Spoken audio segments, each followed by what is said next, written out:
तरबन सानू सोहणिया कोई होर नहीं लभना जो दवे रूहां नू सकून चुके जो नखरा मेरा मन विच मसीतां नाम विच कुफर दियां रीतां नाम पाकां विच पलीतां नाम अंदर बैद किताबां नाम रहिंदा भंग शराबां नाम रहिंदा मस्त खैराबां वे नाम शादी ना गमना की नाम विच पलीती पाकी नामा बिना खाकी।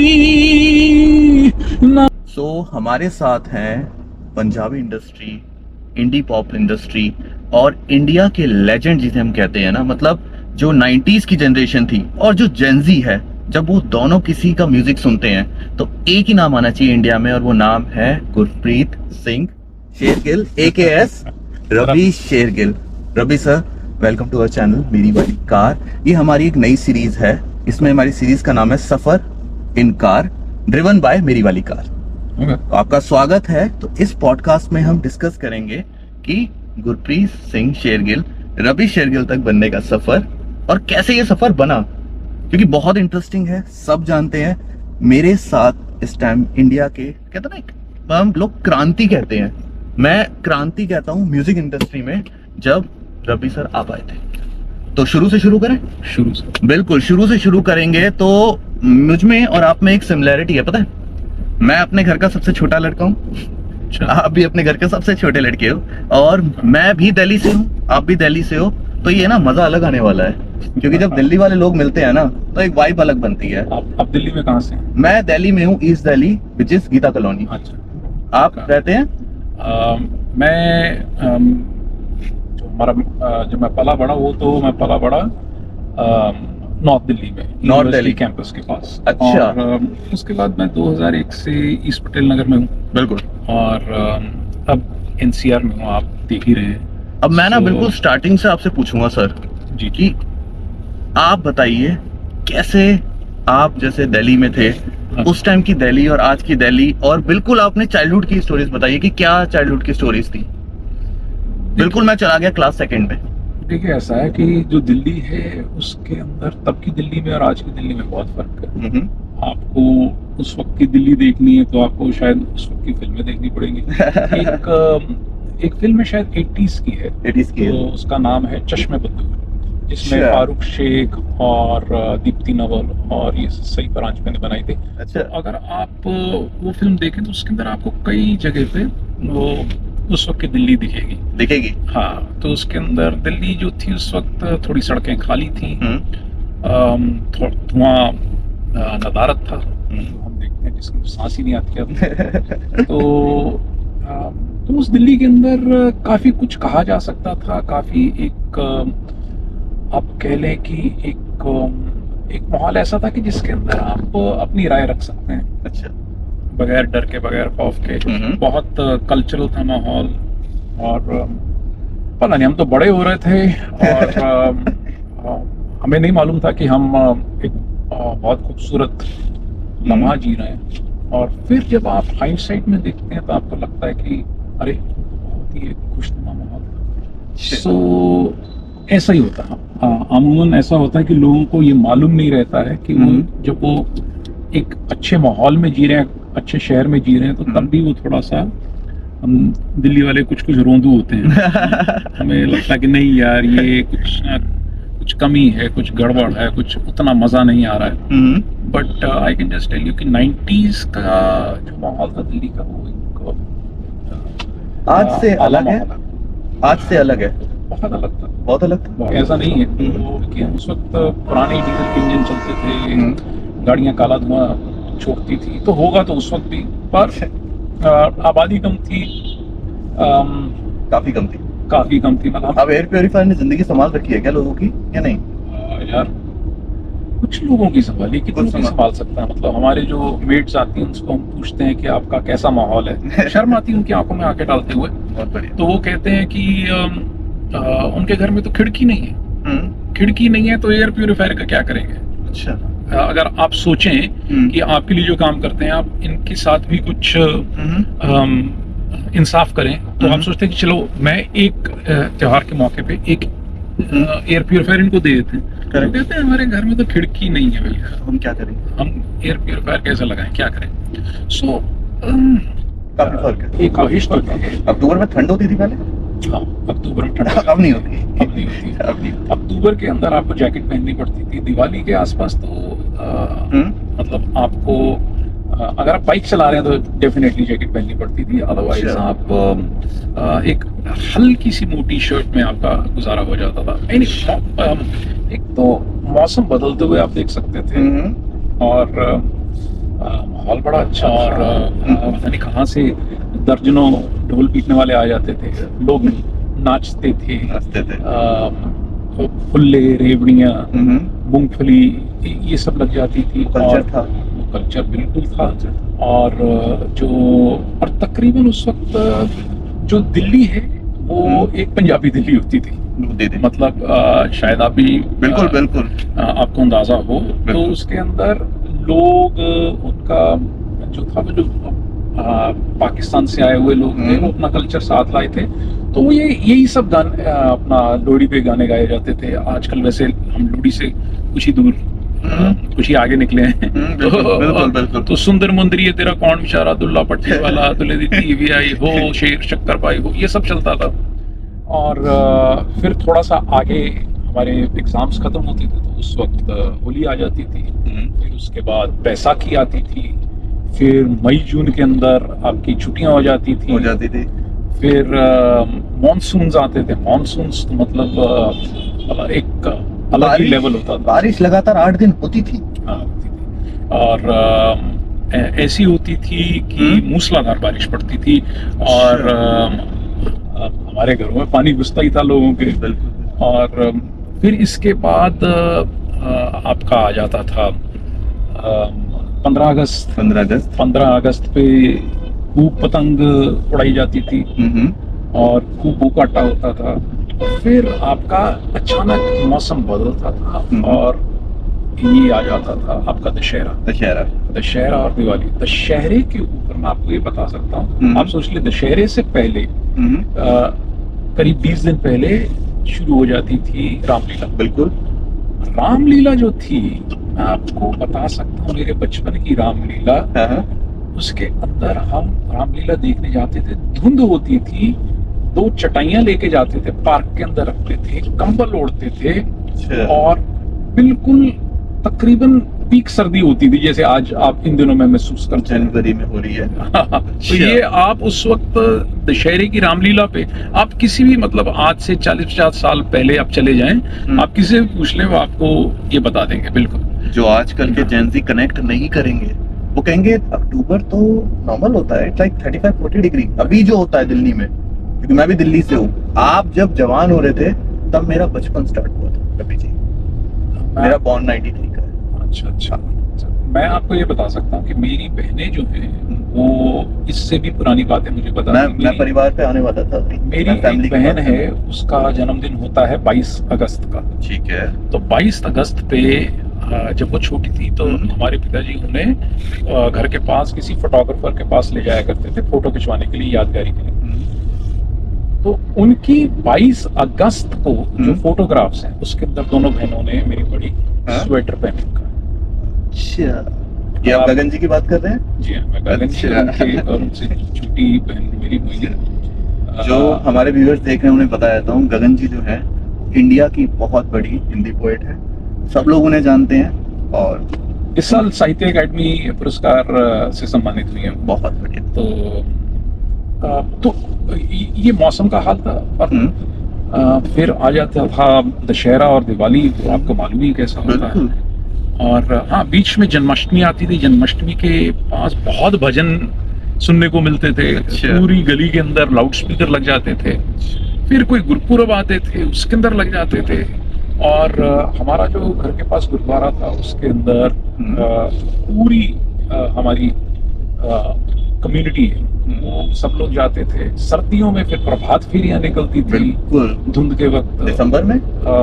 हाँ, दिसंबर में, जनवरी में भी। अच्छा। तो ये प्रभात फेरियां निकलती थी, सुबह सुबह लोग आते थे, आपको पैकेट मिलते थे मिठाई का और ये सब। फिर जिस घर पे आते थे वहाँ भजन कीर्तन होता था, छैने और खड़ताल और ये सब बजा बजा के लोग करते थे। वो एक कमाल का माहौल, रंग अलग था। हाँ, रंग अलग था और सिंपल लाइफ थी। सिंपल लाइफ थी, गली के अंदर लोग खेलते थे। सीरियल आता था, उसके बाद सीरियल 9:30 बजे खत्म होता, 9:30 बजे खबरें आती थी। बड़े लोग खबरें देखते थे, छोटे बच्चे बाहर आ जाते थे। तो दिल्ली का सीजन बदलते देख सकते थे, कल्चर देख सकते थे, इन शॉर्ट एक अलग दिल्ली देख सकते थे। मैंने अभी आपको सिर्फ फेस्टिवल बताए। कल्चर के लिए क्या था, यहाँ IIC IHC करके 2 इंस्टीट्यूशंस थी। तो शुरू में तो IIC थी सिर्फ, IHC भी बाद में आई है। तो उस वक्त IIC के अंदर अक्टूबर से लेके फरवरी तक कोई आप लगातार हर रोज कोई ना कोई नई सरगर्मी होती थी। कोई ना कोई बाहर से आया हुआ था, कोई ICCR का फेस्टिवल चल रहा होता था, कभी इटालियन कोई बजाने विवाल्डी का फिलहार्मोनिक का आया होता था। कुछ ना कुछ ऐसा अफलातून कल्चरल एक्टिविटी आपको देखने को मिलती थी। स्पिक में के आपके कॉलेजेस के अंदर ये शो करते थे। हर तीसरे दिन यूनिवर्सिटी के अंदर कहीं ना कोई भजन सपोरी जी आए हुए हैं, किशोरी मोनकर जी आई हुई हैं, कोई कुछ ऐसा ये चलता था। तो आप दिल्ली, और फिर आपका इफ्फी फेस्टिवल होता था जिसके अंदर फिल्म फेस्टिवल यहाँ बहुत बड़े स्तर पे मनाया जाता था। तो यहाँ जो है एक लगातार ये सारी सरगर्मियां चलती थी। जो सड़क के साथ मेरा बड़ा मतलब एक गहरा और प्यारा रिश्ता है। मैं इस सड़क पे भागता हूँ। इस सड़क पे हम थोड़ा फोकस भी करेंगे। यहाँ की आप बात कर रहे हैं, राइट? जी, तो मैं यहाँ भागता हूँ। अच्छा। और सड़क से मेरा बड़ा गहरा और प्यारा रिश्ता है। इसकी कहानी है कुछ? कहानी बस यही है कि मेरे को तंदुरुस्त रखने में सड़क का बहुत बड़ा योगदान है। यहाँ बहुत कम लोग आते हैं वैसे, पर आते हैं कई लोग, दूसरे भी आते हैं कभी कभी भागने। तो सिटी तो आपके विचारों में क्रांति अलग होगी। तो मेरे घर पे जो माहौल था, मेरे पिताजी का, मेरी दादी का, तो काफी इनका जो इनके सोचने का तरीका था एक शहर से काफी अलग था। तो माहौल हमारे घर पे अजीबोगरीब था। मतलब एक काफी आप कह सकते हैं कि उसके अंदर गहराई थी। गहराई ये थी कि एक तरफ जो इटर्नल इंडिया है उसका क्या वैल्यू सिस्टम है ये मुझे मिल रहा था। दूसरा जो न्यू इंडिया है जिसके अंदर आपकी यूनिवर्सिटीज हैं, इंडस्ट्रियलाइजेशन है, आपकी नई कदरें कीमतें हैं, वो मेरे को अपनी मम्मी की तरफ से, उनके डिस्कोर्स से, उनके आसपास हमारे घर पे बहुत से विद्वान आते रहते थे। कोई ना कोई एक चर्चा का माहौल बना रहता था। तो वहाँ वो सारी चीज ग्रहण करने का मौका मिलता था। दूसरी मेरी बहन बड़ी हो गई थी, मेरे से 12 साल बड़ी। वो डर लगता था आपको मुझसे? बहुत। अभी ये लगता है। ये हम किन की बात कर रहे हैं? गगन जी की? गगन जी। अच्छा। जी। तो मेरी बाकी सारी बहनें, उनको मैं नाम से बुलाता हूँ, और दीदी को दीदी बोलते हैं हम उनको। उनका घर में जो भी नाम है डॉली कहते हैं बाकी सब। पर मैं और मेरे से एकदम बड़ी जो बहन है, हम उन्हें दीदी कह के पुकारते हैं, क्योंकि हमें ये हिदायत करी गई थी। अच्छा। तो जी, तो ये उनके जरिए जो नया इंडिया, जो दिल्ली का माहौल है, और whatever was the Indian aesthetic getting developed at that time, वो सारी उनसे मिल रही थी। तो हमारे घर में किताबें बहुत होती थी, तो हर तरह की, दीदी के जरिए हिंदी की किताबें मिलती थी, और मम्मी के पास पता नहीं कितने ही पब्लिशर्स जो हैं, वो अपनी पुरानी तो नहीं, नई किताबें जो भी उस दिल्ली के अंदर पे एक पंजाबी लिटरेचर का बहुत कमाल का माहौल था। और बड़े ऐसे कमाल के धुरंधर दिग्गज पैदा हो रहे थे। उस समय माता जी प्रिंसिपल थी? उस वक्त मम्मी प्रिंसिपल बन गई थी जब मैं तकरीबन 8th क्लास में था। तो ये ओवरलैपिंग पीरियड है। उससे पहले मैंने बताया कि एग्रेशन होता है, घर में क्या रिस्ट्रिक्शंस थी, लिमिट्स थी। और मैंने एक जगह सुना है आपके बारे में, जैसे हम लोग दिल्ली में नाइट आउट करते हैं, हम 2005-7 में करते थे, हमें लगता था बहुत कूल है। आप 90s में आपने नाइट आउट करे? नाइट आउट तो कब से हो रहे हैं, मतलब अच्छा। उससे पहले भी होते होंगे। और हमारे जमाने में डिस्क आ गए थे, डिस्कोस थे काफी सारे, तो नहीं, 3-4 थे। एक मेरिडियंस में था, सीजेस, फिर हायत में था। अच्छा। और ये क्या है उसका नाम था, MKOPs, my kind of place. अच्छा। सो MKOP था जो अच्छा माना जाता था, जहाँ फिर सीजेस था मेरिडियन में। तो हम लोग जाया करते थे, मेरा दोस्त था, मैं था। तो उस समय जैसे आज अगर कोई कॉलेज में पढ़ रहा है तो उस समय गाड़ी आपके पास होती थी कॉलेज राइट नाइट आउट के लिए? होती, मतलब कोई ऐसा कोई प्रूवल नहीं था, पर मैं निकाल के ले जाया करता था घर। मतलब थोड़ा सा उस पे प्रकाश डालिए, कैसे? क्योंकि बहुत लोग सुन रहे हैं कि कैसे गाड़ी ले जा सको बिना घर वाले की परमिशन के। हमारे घर पे होती थी, हमारे पास थी प्रीमियर 118 NE। तो वो उसके लिए क्या करना होता था कि मैं हमारे घर का गेट था, पहले गेट खोलता था, फिर उसको धक्का दे के रैंप से नीचे ले जाता था। अच्छा। और उसको धक्का दे के ही अपना बाहर निकाल सकते हो। धक्का बाहर तो निकाल दिया आपने क्योंकि ढलान है, जब वापस लेके आना होता था तो उसमें पूरी मेहनत लगती थी।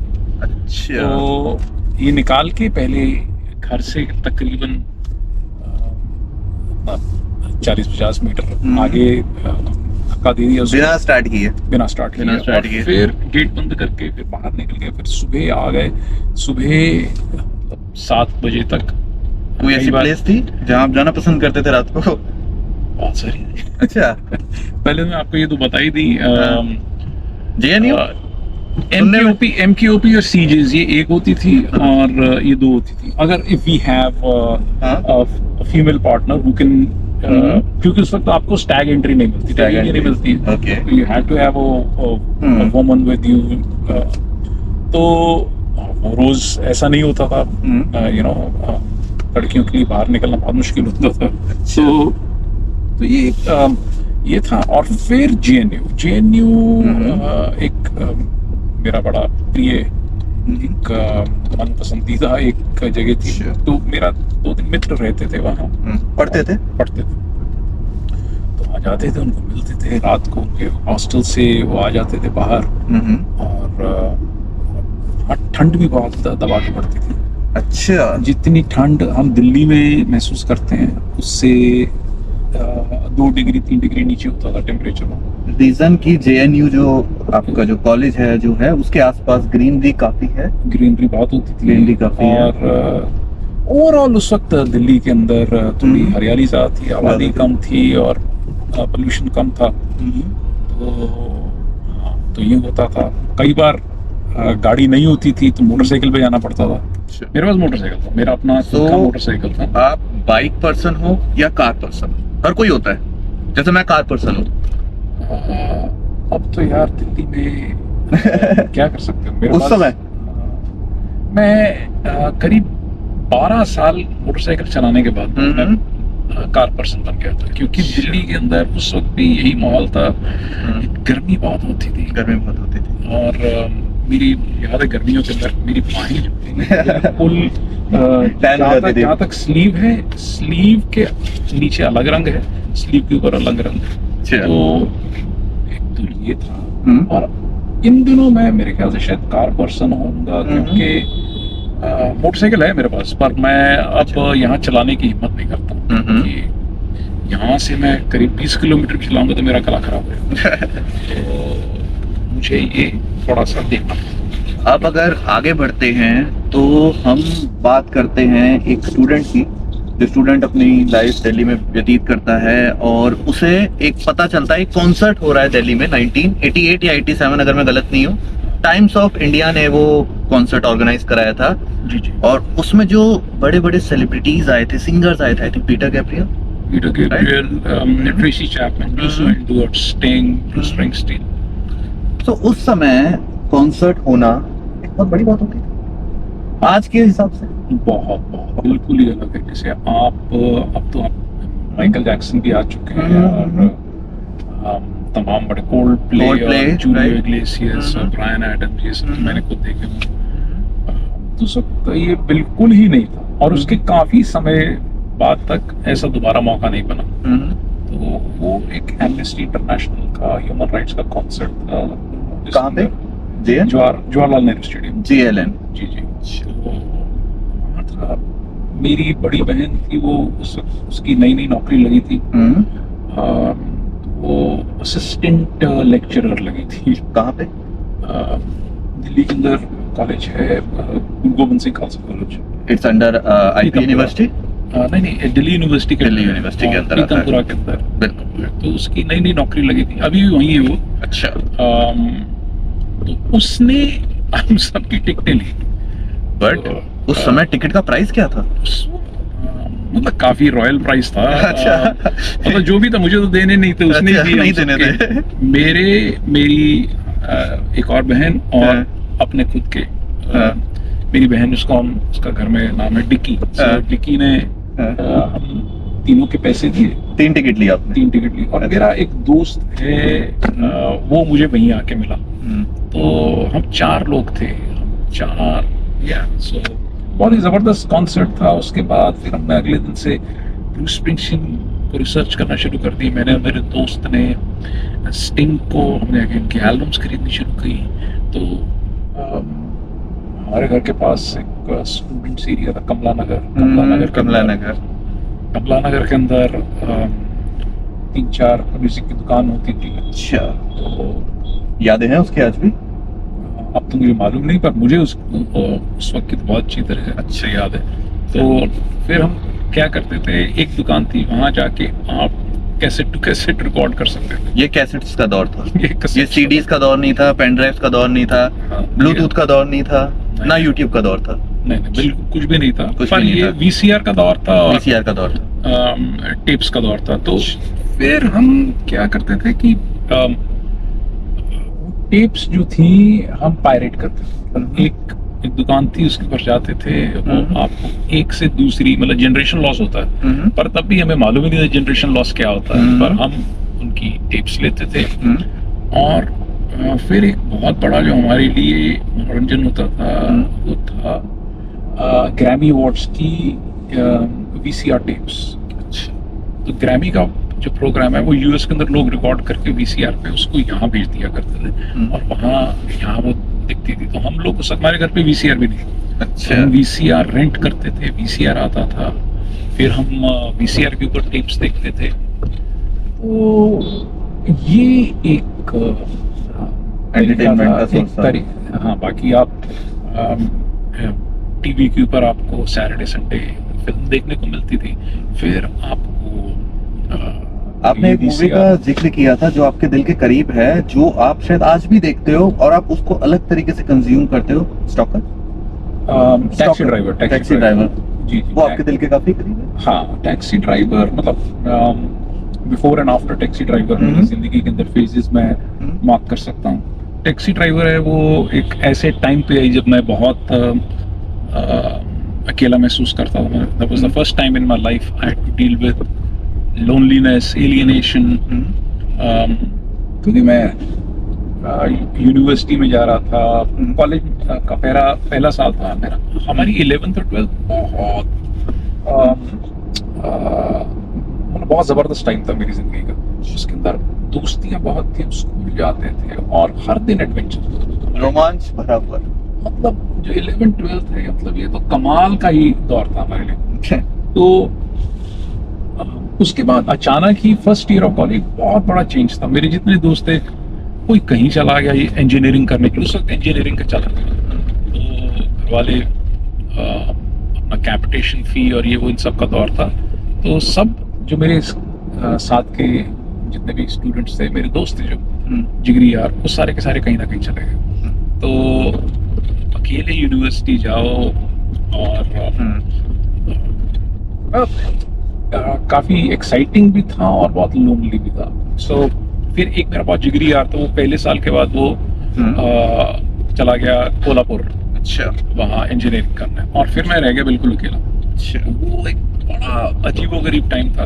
उसके अंदर ये जो टैक्सी ड्राइवर, तो इसने मुझे मतलब बहुत कम है आप किसी फिल्म के बारे में कह सकते हैं कि खुद को समझने में मदद की हो, बट जी वो मेरी जिंदगी का एक ऐसा उसके अंदर आप देख सकते हैं कि रॉबर्ट डी नीरो अपने से बात कर रहा है there's nobody else here। तो वो एक acute loneliness, alienation के साथ आप एक यंग आदमी को बिल्कुल रियलिस्टिक तरीके से जूझते हुए देखना, तो उससे बहुत सारी चीजें मेरे लिए अचानक बदल गई। मतलब वो सीन जब मैंने देखा, मैंने कहा मतलब बिफोर एंड आफ्टर मेरे लिए जिंदगी दो हिस्सों में बट गई। उसके बाद से हर चीज अलग थी। तो उसके बाद फिर मेरा फिल्म्स के अंदर बहुत इंटरेस्ट हुआ। फिर मैं स्क्रिप्ट राइटिंग के अंदर बहुत इंटरेस्टेड हो गया। एक टाइम पे मैं करीब 200 स्क्रिप्ट्स रखता था अपने बेड साइड। 200 अच्छा। और वो भी इंटरनेट से निकाल के, मतलब इट केम लेटर, तो नेट ही नहीं था अर्ली 90s में। फिर जब जैसे जैसे इंटरनेट आया वैसे वैसे I got interested in script writing. तो पिताजी को कब बोला कि अब ये 9 to 5 या ट्रेडिशनल कन्वेंशनल जो आपकी फैमिली में रहा है एजुकेशन को लेके, मुझे उससे कुछ अलग करियर बनाना है, मैं अपने बारे में कुछ और सोचता हूँ, म्यूजिक के बारे में? 1988 के कॉन्सर्ट के बाद? नहीं, 21 का हूँ। अच्छा। मतलब उसके बाद मतलब कॉलेज के बाद कहा होगा मैंने। और या मतलब एक दिन मैंने बिल्कुल क्लियरली इस तरह से बोला कि मुझे म्यूजिक करना है। ये इस बात होगी सर 1993 की या उससे आगे की? नहीं, उसके बाद की। उसकी बात की। आई थिंक ये बात 90 शायद में भी 93।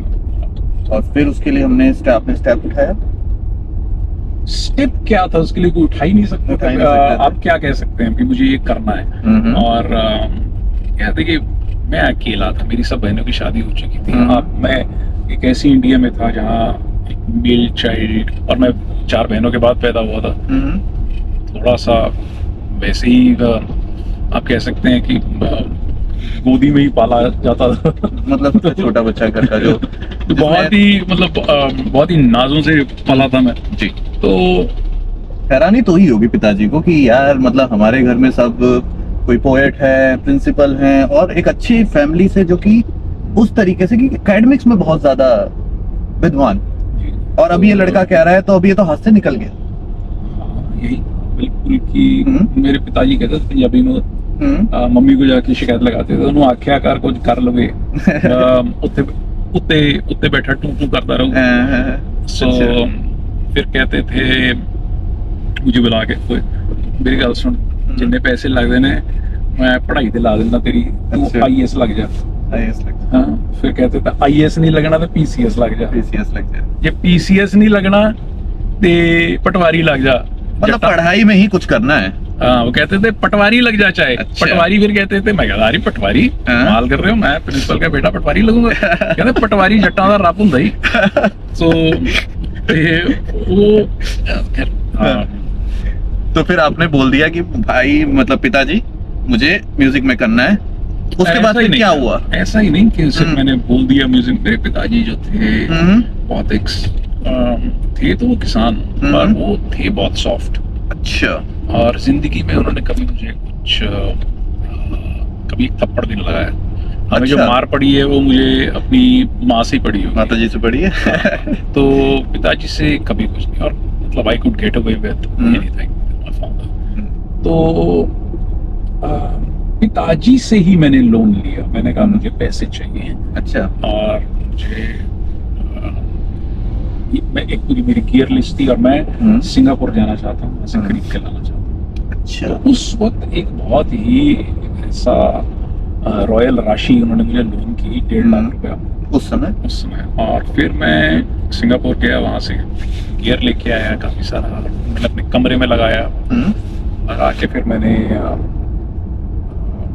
जिंगल्स वगैरह बनाने शुरू किए। ये बात हो रही है टाइम्स एफएम की? टाइम्स एफएम में गया, वहाँ मैंने ऐड देखी, they were looking for production assistants. Production assistant लग गया वहाँ, उन्होंने हायर कर लिया मुझे। तो मैं प्रोडक्शन असिस्टेंट लग गया। उनके प्रोग्राम उस वक्त स्कूल्स के ऊपर प्रोग्रामिंग होती थी। आप कहीं स्टूडियो होता था हमारा कनॉट प्लेस में, हंस भवन की किसी बेसमेंट में, 3-4 नीचे जाके एक बेसमेंट थी, एक स्टूडियो था हंस भवन बेसमेंट। हाँ, हंस भवन, याद मैं उसका नाम भूल रहा हूँ। ये 12 खंबा रोड के ऊपर बिल्डिंग होती थी, उसकी बेसमेंट के तीसरी चौथी बेसमेंट के अंदर धनतेरस। अच्छा, तो धनतेरस पे न्यू ईयर तक वो कुछ उसका आया, न्यू ईयर तक तो छा गया था। कुछ फर्क पड़ता था जैसे घर से निकलते थे उस टाइम आप? मेरे फ्लैट के नीचे बच्चे मेरी खिड़की के सामने गाना शुरू कर देते थे और सो ये सब हो गया था। तो फिर 2005 जनवरी के अंदर मैं ब्राजील गया। तो ब्राजील के अंदर वर्ल्ड सोशल फोरम, उससे बड़ा कॉन्सर्ट मैंने आज तक नहीं किया। और वो लोग मुझे सुनने नहीं आए थे, किसी एक सामाजिक उद्यम के लिए आए थे और एक क्रांति ला रहे थे। भीड़ मतलब आप स्टेज से आखिरी पंक्ति नहीं दिखती। स्टेज हाइट पे था? हाँ, स्टेज होगा कोई 14-15 फीट, और वहां से पीछे तक मतलब लाखों की गिनती में, मतलब आपको लोग ही दिख रहे थे जहां तक आपका विजन था? जी। सो ये थे हम पोर्टो एलेग्रे सिटी में, और ब्राजील में थे, और ब्राजील अपनी खूबसूरती के लिए जाना जाता है। तो यहाँ आप कह सकते हैं तेरे बिन का वीडियो नहीं हुआ था तब? अब वीडियो नहीं था, अब तेरे बिन का वीडियो बनता भी नहीं। ये तो सिर्फ शिवाजी गणेशन प्रोडक्शंस ने कहा कि हमें तेरे बिन चाहिए अपनी फिल्म के लिए, और आप वहाँ पर जिमी शेरगिल, मूवी का नाम दिल्ली हाइट्स फिल्म का म्यूजिक करने के लिए उसके सारे गाने मैंने ही किए। तो वहाँ इनका वीडियो पिक्चराइज हुआ, वो की जिमी शेरगिल हैं और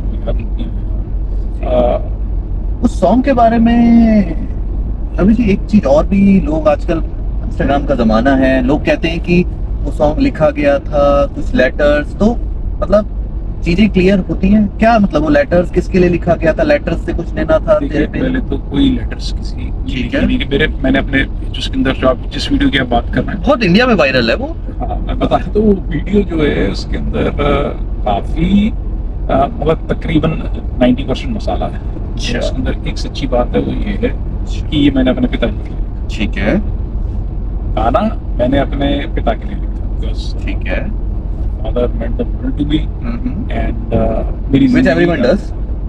हाँ, मतलब मैं आज भी ये कह सकता हूँ कि मेरे तो बच्चे भी हैं, बट अगर आप बोलूँ कि मेरी, और मैंने प्रेम भी किया है जिंदगी, पर तब भी सबके बावजूद अगर मैं कह सकता हूँ मेरी जिंदगी का बहुत ही शिद्दत भरा कोई ऐसा प्यार का किस्सा तो मेरे पिता के साथ। So he is still the number one, and that is despite having kids, क्योंकि kids आते हैं सब कुछ डिस्प्लेस हो जाता है, फिर kids नंबर 1 बन जाते हैं। तो मेरे बच्चे आज की तारीख के अंदर भी मतलब अपना प्यार करते हैं, पर तब भी मैं अपने पिता को ज्यादा प्यार करता हूँ। So I wrote it from afar and but letters का कुछ ऐसा नहीं, मेरे पिता जो थे वो शेर व शायरी के बड़े शौकीन थे। तो एक पुराना एक बिस्कुट का डब्बा था, उसके अंदर छोटी छोटी कतरनों पे वो कागज की कतरन होती थी, उनके ऊपर शेर लिख के उसमें डाल दिया जो उनको अच्छे लगते थे, जो उनको पसंद। और बहुत वो मैंने पहले बताया विद्वान आदमी था, उनका जो पोइट्री में टेस्ट था काफी इवॉल्व। तो उसके अंदर एक शेर था, रेते जैसी सरकरी चिट्टी जैसी तो, ऐसी मिट्टी को नहीं जैसी मिट्टी चुप। तो ये बारिश का शेर, ये जो है।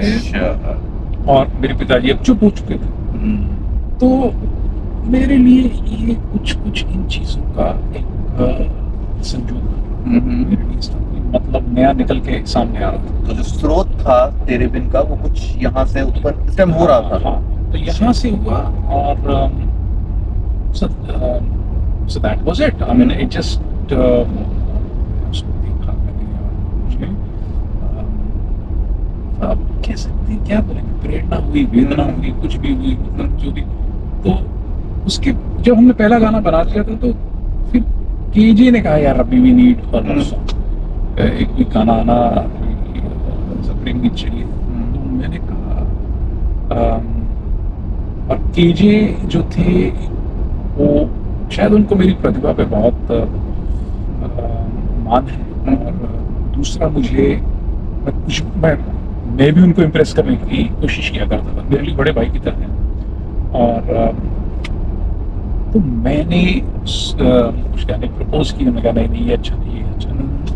उसके बाद मैंने फिर सुनना शुरू किया, और क्योंकि मैं आपको बता दूं मैं पहले जिंगल्स वगैरह बनाता था, तो मेरे को कुछ क्राफ्ट का अंदाजा था काफी अच्छा।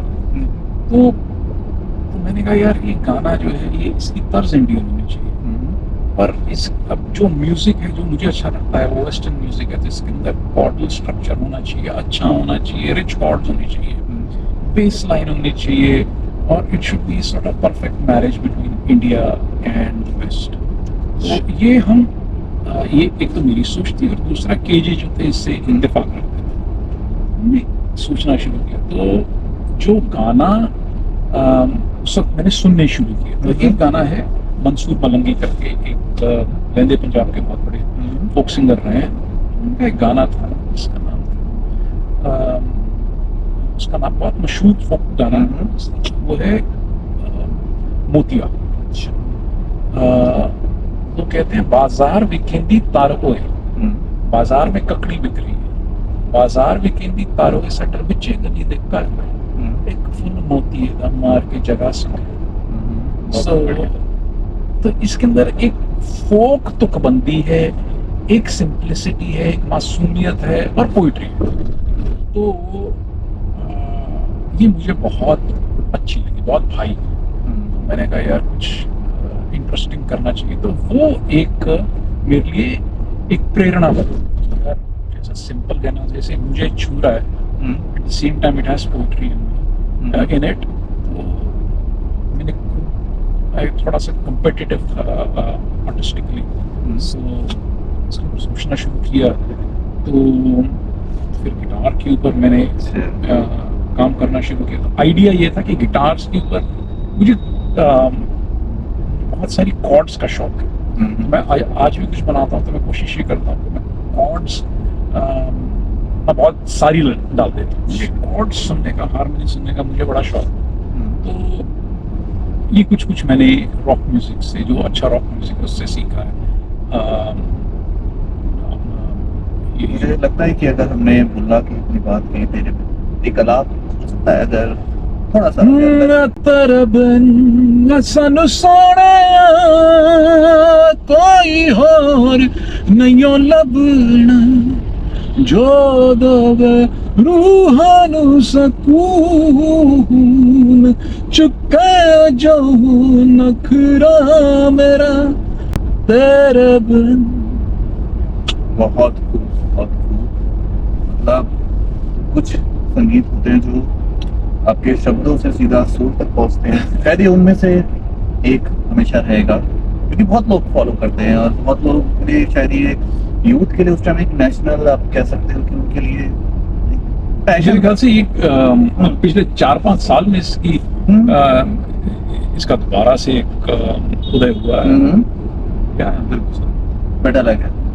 तो ये आपकी रबी, हमारी रबी आ गई, आप यूथ आइकन बन गए, इंडिया में सब जानने लगे। इनिशियली लोग कहते थे कि सरदार है जो गिटार लेके गाना गाता है, सरदार विद द गिटार, बिल्कुल सही शब्द है। उसके बाद सब जानने लगे।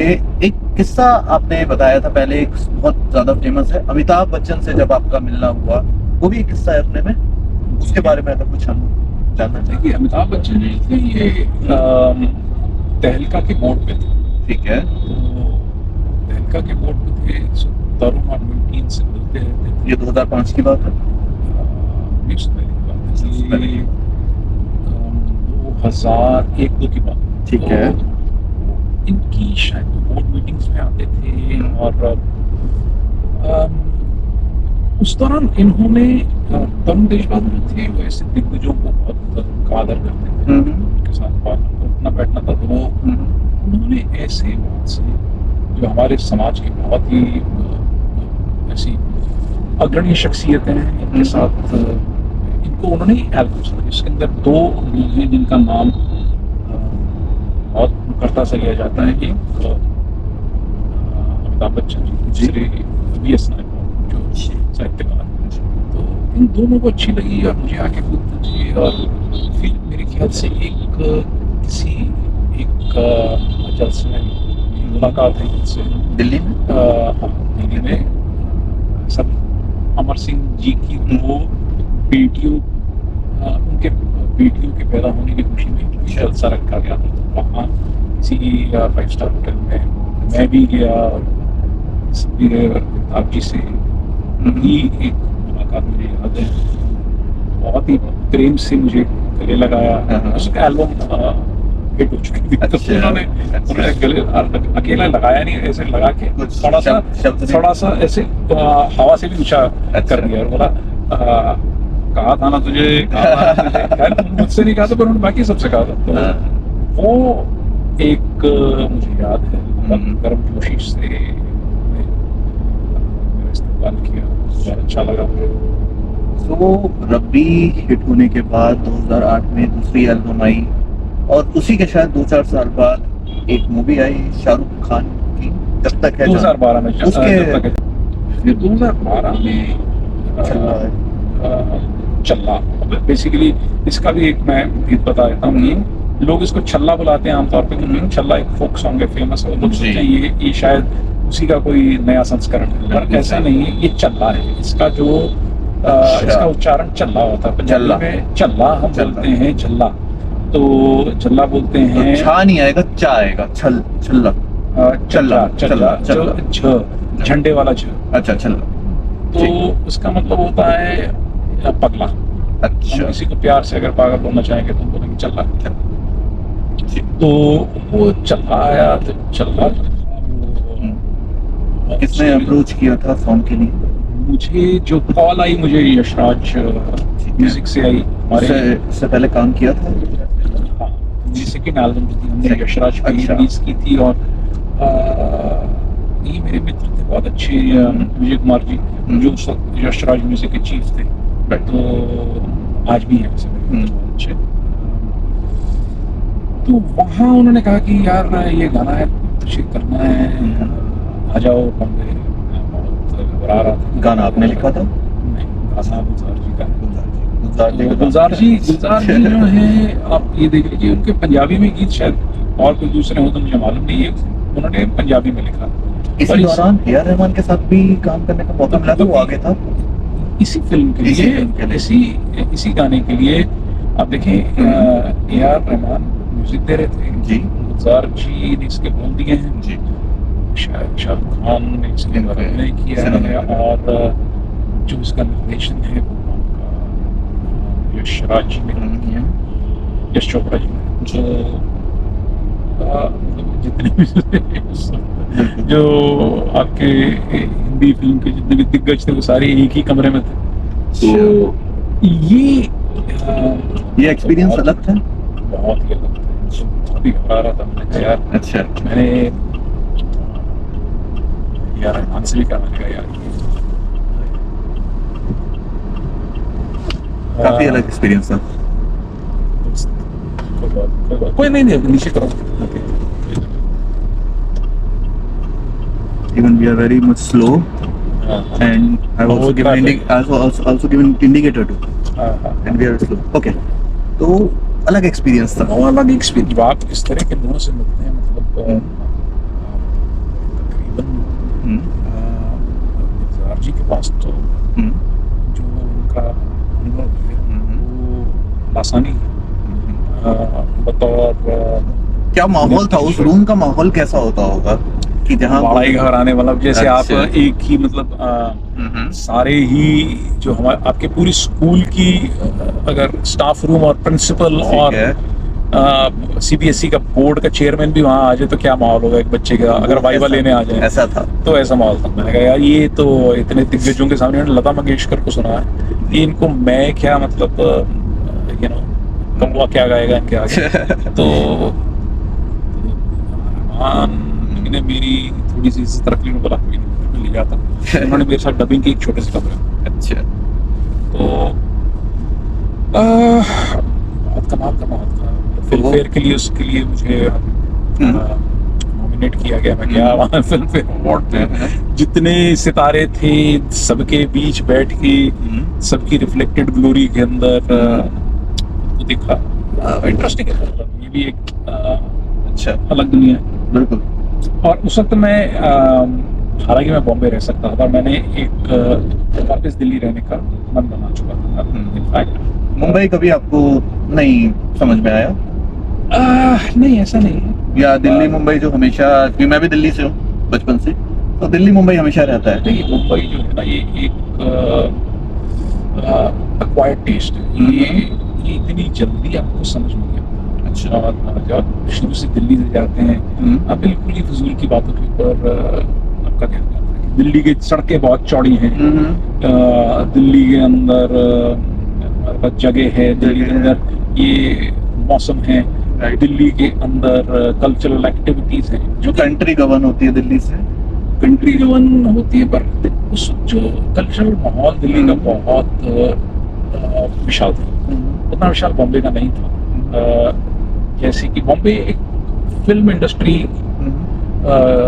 केंद्रित शहर, दिल्ली जो है, दिल्ली के अंदर आप बताएं कितने ही आर्टिस्ट रहते थे। सोनल मानसिंह जी कथक करती हैं, अहमद हुसैन जी पेंटिंग के बेताज बादशाह हैं, निर्मल वर्मा जी ज्ञान के रवि हैं, और कपिल देव यहाँ रहते हैं, और मतलब ऐसे बड़ी बड़ी हस्तियां रहती थी। आप अचानक एक जगह जाते थे, आपको किसी एक फील्ड का माहिर मिलता था, कहीं जाते दूसरी।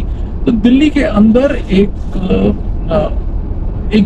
ज्यादा बड़ी इन्फ्लुएंसेस थी, ज्यादा जगह भी बड़ी थी। आप रात को ड्राइव के लिए, मैं और मेरे मित्र हम रात को ड्राइव के लिए जाते थे, घूम सकते थे। मूर्थल आपको पसंद था दिल्ली में? जब हम सोनीपत की तरफ जाते हैं कभी रहा है आपका? मूर्थल से ज्यादा हम गुड़गांव जाते थे। गुड़गांव जाते थे। हाँ, अच्छा। तो हम जाते थे। बट एक बात बताते हैं, जैसे आपने कभी, जब भी आपके स्टार्टिंग डेज थे, जब आप म्यूजिक की समझ ले रहे थे, आपने कभी भी बॉलीवुड सिंगर या उनको कभी आइडियलाइज नहीं किया? आपका जो आइडियलाइज आपने किया वो हॉलीवुड के कुछ सिंगर्स थे, या फिर जो पॉप जो था, क्योंकि उस टाइम इंडिया में इतना इंट्रोड्यूस नहीं हुआ था, क्योंकि लोग कंज्यूम नहीं करते थे। देखिए ऐसा है, नहीं, ये तो एक ऊपरी कारण है। जो अंदरूनी कारण है वो ये है कि हमारा जो म्यूजिक की जो दशा थी, जो लिरिक्स की दशा थी, वो बहुत ही तरसयुक्त थी। तो उसके अंदर आप कुछ बात कह नहीं सकते, कुछ बातें कहीं भी नहीं जाती।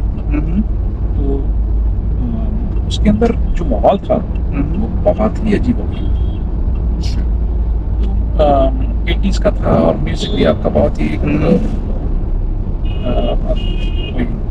कन्वेंशनल टाइप का म्यूजिक था बॉलीवुड का। कोई ऐसी कोई इंटरेस्टिंग चीज जिसके अंदर मेरे को अंदरूनी जज्बात जाहिर हो सके, मेरी जिंदगी के साथ कोई जो मेरे अंदरूनी जज्बात हैं वो मुझे उनका अक्स नहीं बॉलीवुड के संगीत में नहीं। तो आजकल की जो पंजाबी सिंगर हैं, जैसे हर बॉलीवुड की मूवी में एक पंजाबी सॉन्ग होगा ही, जैसे खाने में नमक डलेगा वैसे बॉलीवुड मूवी में पंजाबी सॉन्ग होगा। उसको लेके आप क्या कहते हो, जो आजकल के जो सिंगर्स हैं, मतलब क्या आपको लगता है कि कुछ चेंज हुआ है पिछले 20 साल में, या फिर ठीक ही है? जागते रहो के अंदर भी गाना था, मैं झूठ बोल रहा कोई ना, 50s में आई, 50-60s में आई। जो इंडिया की फिल्म इंडस्ट्री है, इसके अंदर एक पंजाबियत का रेशा है वो पहले दिन से ही है, क्योंकि इसकी शुरुआत शायद पंजाबियों ने की। जी। पृथ्वीराज चौहान है, पृथ्वीराज चौहान नहीं, पृथ्वीराज कपूर है, पूरा कपूर खानदान है। बाद में वो जड़ है, वो जड़ है। तो वो सेंसिबिलिटीज वो मानते हैं। जितने भी बड़े बड़े निर्देशक हैं, यश चोपड़ा जी, देवानंद जी, पूरे जो उनके बड़े भाई हैं, नवकीर्तन प्रोडक्शन, मतलब उस वक्त आप जितने प्रोडक्शन हाउसेस बड़े निकाल कर देखेंगे उसके अंदर आपको बहुत पंजाबी दिखेंगे। उनकी एक इसके लिए एक सहज एक कल्चरल के साथ एक रेजोनेंस थी और हम शायद इसको देखना चाहते थे। तो ये तो चलता आ रहा है तब से। तो ये जो आजकल जो सिंगर, पर आजकल तो नहीं, मैं कहूँगा पिछले 10-12 साल से इन्फ्लुएंस रहा है इंडस्ट्री में, 2 पंजाबी सिंगर काफी हमेशा हॉट फेवरेट रहते हैं लोगों के, बादशाह एंड हनी सिंह। आपने ये गाते तो ये रैप भी करते हैं, ये हिंदी में गाते हैं ज्यादातर, जो जितना मैं सुन पाया जी। और शायद इनका एक पंजाबी इतिहास है, इनके परिवार से आते हैं। तो हाँ, ये इन दोनों का है। हम सुन रहे हैं इनके गाने, बादशाह आज भी गाते हैं। आप सुनते हैं उनके गाने? मैं रैप ज्यादा सुनता नहीं। अच्छा। वो भी अगर आप कहें तो क्या मैं फैन हूँ, तो सच्चाई तो यही, अगला क्वेश्चन आया था। तो सच्चाई यही, फैन तो नहीं। अच्छा। पर आप उनके गानों से बच नहीं सकते क्योंकि हर जगह है जी। तो अगर मैं I would rather not pick anyone else. So you want to pass this question? I would, yeah, that's not my music. That really is not my music, and I feel ख्याल अलग है। मेरे ख्याल से म्यूजिक के बारे में जो हमारी समझ है, उसकी हमारे समाज में क्या जगह होनी चाहिए, म्यूजिक का क्या रोल होना चाहिए, शायद हो सकता है इसके ऊपर ही हमारे ख्यालात मुख्तलिफ। वहीं कंट्रडिक्शन हो सकता है, ईस्ट एंड वेस्ट, राइट। सो आजकल जैसे अगर कोई, कि आपको बहुत लोग आइडलाइज करते हैं इंडिया में, कोई पंजाब से आपको सुन रहा हो, कोई दिल्ली से सुन रहा हो, या इंडिया के किसी भी कोने से कोई बच्चा जो म्यूजिक, सूफी म्यूजिक, इंडी पॉप म्यूजिक, उसमें कुछ करना चाहता है, उसके लिए कोई टिप? मैं सबको एक ही टिप देता हूँ। जो मेरे पास आता है मैं कहता हूँ, बेटा जो पॉप म्यूजिक है ना, वो शब्दों का मंडल है। इसके अंदर शब्द जो है ये सबसे पहले ये अव्वल है। तो सबसे पहले आप एक तालमेल बिठाइए पोइट्री के साथ। सबसे पहले अपनी कविता की समझ पैदा कीजिए। अगर आपके सुर अच्छे नहीं भी लग रहे हैं ना पॉप म्यूजिक में, अब आप देखें जो रैप है इसके अंदर कोई पिचिंग और ये सब की जगह नहीं है। ये पहले जो अनिवार्य शर्त होती थी ये भी हटा दी गई। तो इस सब से भी जो ज्यादा जरूरी है वो मुझे ऐसा महसूस होता है कि कविता सबसे जरूरी, क्योंकि आज भी हम जिस म्यूजिक को हम सबसे ज्यादा पसंद करते हैं और जो हमारी जिंदगी की बैकग्राउंड है, पृष्ठभूमि, वो मेरे हिसाब से 50s और 60s है, जिसके अंदर जो लिरिक्स का म्यार है वो बहुत ऊंचा है। और मुझे लगता है कि हमें अगर हम उससे प्रेरणा लेके तो उसको एक स्टार्टिंग पॉइंट मान के आगे चलें तो शायद हमारा समाज हम इसको भी कुछ सेध दे पाएंगे। और अगर हम उसको छोड़ना चाहते हैं, हम कहना चाहते हैं कि not everything is it can, देखिए एक अच्छा एक मकबूल आर्टिस्ट जैसे आपने कुछ नाम लिए, कुछ और भी होंगे, कई मुझे ऐसा लगता है कि कई आर्टिस्ट जो हैं उनके गानों से उनका भला तो हो सकता है समाज को अपना भला। आर्टिस्ट और entertainer, they are two different things. अलग हो सकती हैं दोनों चीजें। वो भी हो सकती है। मुझे ऐसा लगता है कि आप एंटरटेन भी कर सकते हैं और देखिए मैं अब ये नहीं कहना चाहता कोई देशात्मक गाने नहीं बनाने चाहिए। देशात्मक इसका मतलब आप कभी प्रेम गीत ना बनाए। अगर आपके मन में कोई ऐसी सोसाइटी जिसको अश्लील मानती हो, आप वो बात भी कहना चाहें, मेरे ख्याल से अश्लीलता की भी एक जगह है। आप उसको भी एक किसी एस्थेटिकल सेंस में उसको भी कोई सौंदर्य देके आप, कहने का तरीका। हाँ आप उसको कह सकते हैं। और ये तो- जगह होनी चाहिए, मतलब जैसे उर्दू पोइट्री के अंदर, कइयों के अंदर कुछ शब्द हैं। हाँ कुछ है, आप कह सकते हैं।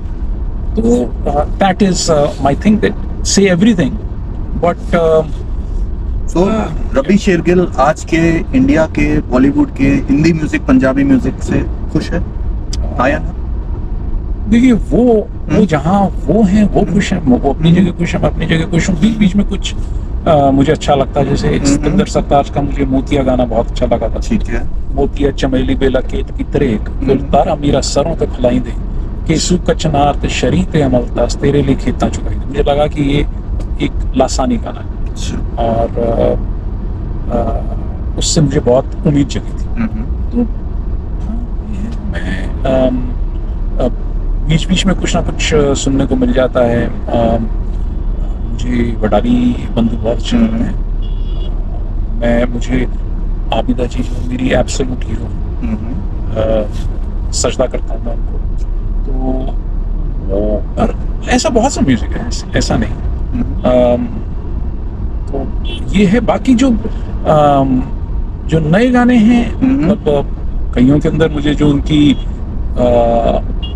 आप कहें कि वाक्पटुता है, हाजिर जवाबी है, टर्न ऑफ फ्रेज है, कई बार वो बहुत इंटरेस्टिंग। पॉप म्यूजिक के अंदर आप काफी सारी चीजें कर सकते हैं। एक चीज दोबारा छल्ला की तरफ थोड़ा वापस जाऊंगा, एक सवाल रह गया था। शाहरुख खान से जब मिलने का मौका मिला था और उन्होंने कुछ व्यक्त किया था छल्ला के बारे में कि उनके क्या विचार थे छल्ला पे, अभी उन्होंने कुछ नहीं, छल्ला के बारे में तो नहीं, पर मेरा उनसे मिलना भी जो है वो आप उसको मिलना भी नहीं कह सकते हैं। वो फिल्म फेयर के दौरान वो स्टेज पे थे, मैं ऑडियंस में था। तो जैसे ही मेरा गाना अनाउंस हुआ तो वो पोडियम पे थे। तो मुझे इतना याद है कि उन्होंने बहुत से फ्लाइंग किसेस भेजे थे मेरी तरफ। एंड उनका जो है एक ऑरा है, उनका जो आवा मंडल है, इंस्पिरेशन नहीं, इंस्पिरेशन तो मैं नहीं कहूँगा, पर बहुतों के लिए है। बहुतों के लिए मैं अब ना तो एक्टर हूँ और ना मैं फिल्मों में मेरा कोई ज्यादा दखल है, पर मैं बतौर एक सेलिब्रिटी और एक बतौर कैरिज्मेटिक इंडिविजुअल के मैं कह सकता हूँ कि जब आप एक किसी को कहते हैं कि इनके पास वो कैरिज्मा है, वो कशिश है, वो आकर्षण है, तो वो एक हैंडसमनेस नहीं है सिर्फ, उसके अंदर एक और कैरेक्टर भी, समथिंग इज कैरेक्टर है, किरदार है, और उसके अंदर एक it's something is more than the sum of sorts. तो शाहरुख खान कुछ ऐसी शख्सियत है। दिल्ली में घूमना होता है अभी आपको? कोई ऐसी 2-3 जगहें जहाँ खाने की जगहें जो उस टाइम आप जाते थे और आप लोगों को सजेस्ट कर दो दिल्ली में बढ़िया जगह? कमला नगर के छोले भटूरे, चाचे दी हट्टी, और तो जेएनयू का एक आधा तो बताना पड़ेगा। जेएनयू तो यार हम गंगा ढाबा जाते थे, चाय पीते थे हमेशा। तो बाकी आप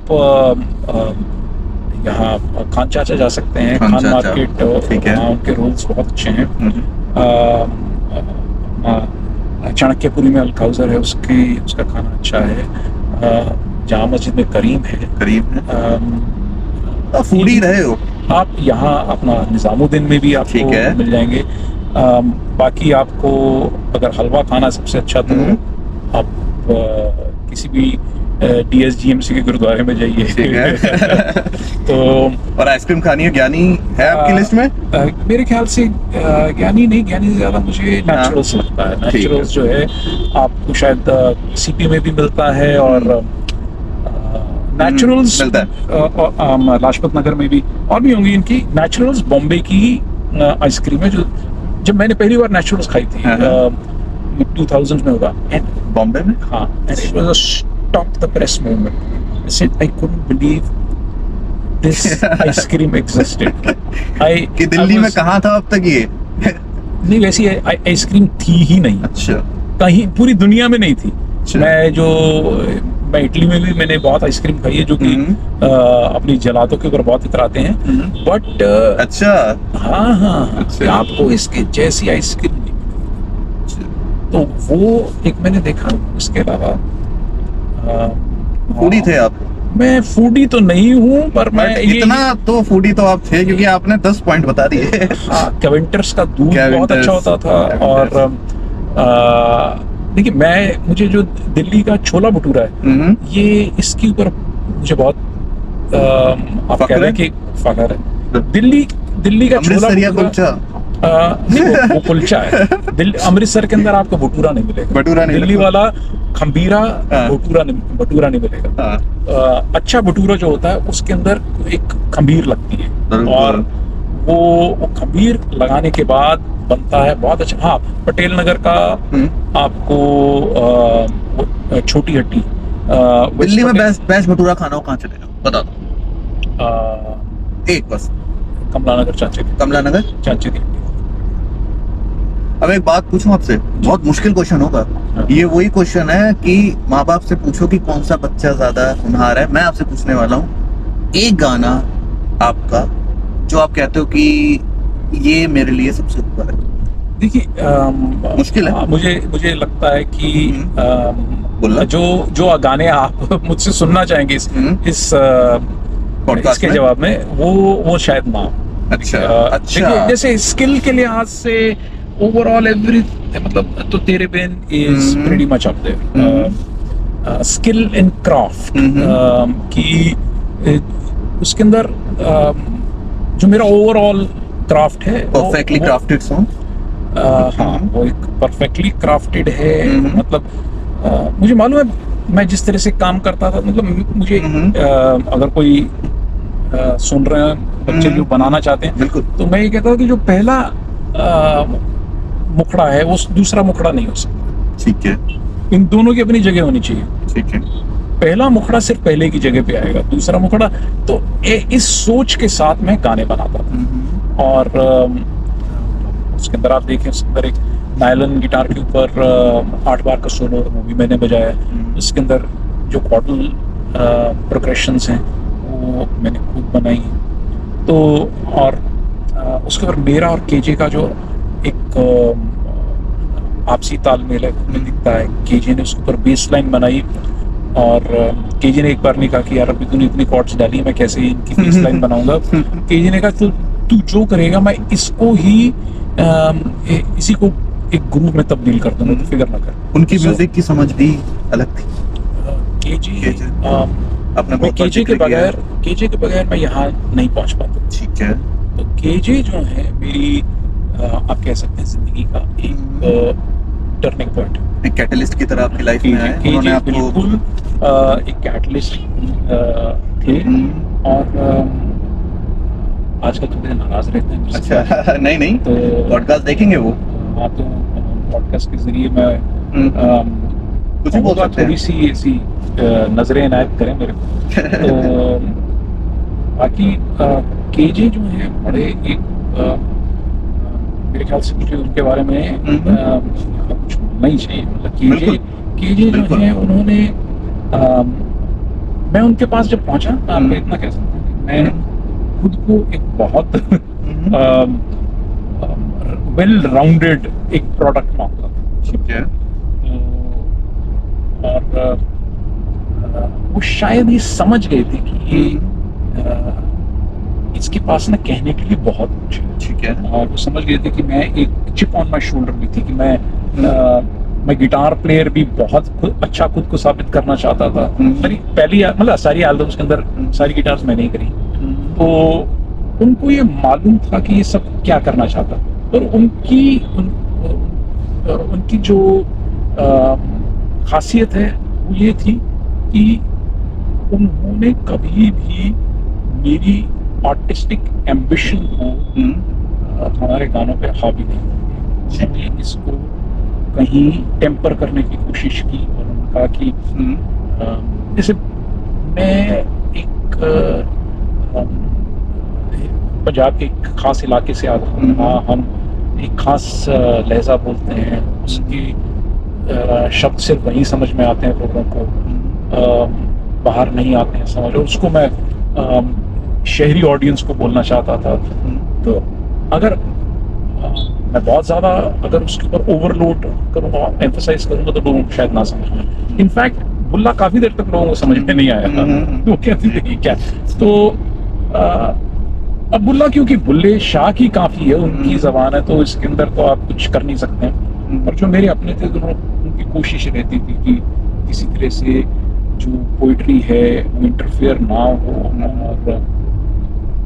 बहुत ज़्यादा ठेठ शब्दावली इस्तेमाल करूँ। उनका जो तकरीबन जो इन्फ्लुएंस है वो एक काफ़ी आप कह सकते हैं कि बहुत ही सहायक रहा। मुझे ऐसा लगता है कि हमने बुल्ला की 2-3 बार बात कर ली। एक अगर हम बुल्ला दी जाने का अगर लाभ लें और पॉडकास्ट को खत्म की तरफ लेके जाएं तो शायद मुझे, अगर मैं ये नहीं करूँगा तो शायद ये अपराध की श्रेणी में आएगा। जी। वह बुल्ला की जाना मैं कौन, वह बुल्ला की जाना मैं कौन, वह बुल्ला की जाना मैं कौन, वह बुल्ला की जाना मैं कौन। नाम मोमन विच मसीता, नाम विच कुफर दियां रीतां, नाम पाकां विच पलीतां, नाम अंदर बैद किताबां, नाम रहिंदा भंग शराबां, नाम रहिंदा मस्त खैराबां। वह नाम शादी ना गमना की, नाम विच पलीती पाकी, नामा बिनामा खाकी, नाम आतश नाम पाण, वह बुल्ला की जाना मैं कौन, वह बुल्ला की जाना मैं कौन। बहुत ही शानदार, हमेशा की तरह बहुत ही शानदार। और जैसे मैंने कहा था तेरे इनके लिए कि वो रूह तक जाता है, ये भी कुछ उसी के पास है। और मुझे लगता है ये इससे ज़्यादा अच्छा तरीका नहीं हो सकता था इस पॉडकास्ट को एंड की तरफ ले जाने के लिए। कुछ ऐसा मैसेज जो आप यूथ को देना चाहते हैं, फिर हम इस पॉडकास्ट को आगे। या मैं तो यूथ से कहूँगा कि थोड़े से हम सबको इन्वॉल्व होना चाहिए सोसाइटी के मसलों में। ऐसी क्या चीज जो आप इंडिया में चाहते हो यार ये हो ये लोगों में? ये धुएं से निजात दिलाओ। ये धुआं जो है ना ये खा जाएगा दिल्ली एनसीआर। दिल्ली एनसीआर क्या, आप मैप देख लीजिए, पूरा इंडिया के अलग-अलग पूरा नॉर्थ इंडिया ही इसकी चपेट में है और ये नीचे बढ़ रहा है। मैं यही कहना चाहूँगा आपके पॉडकास्ट के मार्फत कि भैया आप अपने एमपी से मिले, एमएलए से मिले, उनको गुजारिश करें कि हमें इस धुएं से निजात चाहिए, कि हमारी सड़कों की क्वालिटी बढ़िया हो, हमारी अगर कोल फायर्ड प्लांट्स ही चल रहे हैं तो उनके अंदर फिल्टर्स और स्क्रबर्स लगें। आईटी कानपुर की रिपोर्ट के ऊपर थोड़ी तवज्जो दें। ये किसी तरह से ये नहीं चला है। मीडिया बेस्ड क्वेश्चन को थोड़ा और उठाए। बिल्कुल। तो रवि जी ये था हमारा पॉडकास्ट, आपके साथ कुछ बातें लाइफ के बारे में, आगे के बारे में, और मुझे लगता है ये सही समय होगा इसे खत्म करने का। तो ये था छोटी सी पेशकश गुरप्रीत सिंह शेरगिल AKS रवि शेरगिल की लाइफ के बारे में। अभी तो ये किस्सा स्टार्ट हुआ है, आगे भी चलेगा। तो आगे 2026 के भी प्लान है, काफी है, बहुत सारे 2026 के अंदर 2026 बहुत कुछ होने वाला है। काफी कुछ होगा इसमें। काफी कुछ होगा। तो इसी काफी कुछ के साथ हम खत्म करते हैं। एक बार फाइनल बाय करेंगे।